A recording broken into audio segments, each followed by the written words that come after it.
Russia Ukraine మీద దాడి చేసింది. ఉక్రెయిన్ అణుదేశం కాదు. ఉక్రెయిన్ రష్యా మీద పోరాడింది.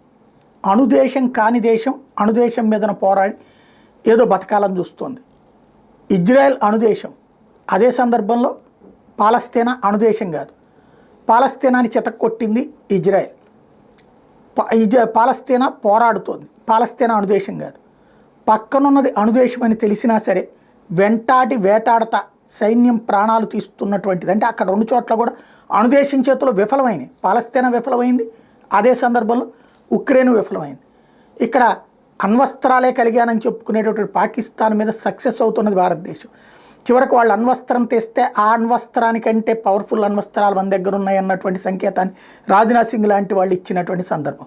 ఇప్పుడు బిత్తరపోవడం పాకిస్తాన్ వంతు అవుతుంది. ప్రపంచ చరిత్రలో ఒక అణ్వస్త్ర దేశాన్ని లెక్క చెయ్యని, ఏమాత్రం పట్టించుకోకుండా తాట తీస్తున్న దేశం భారత్ అవుతుంది.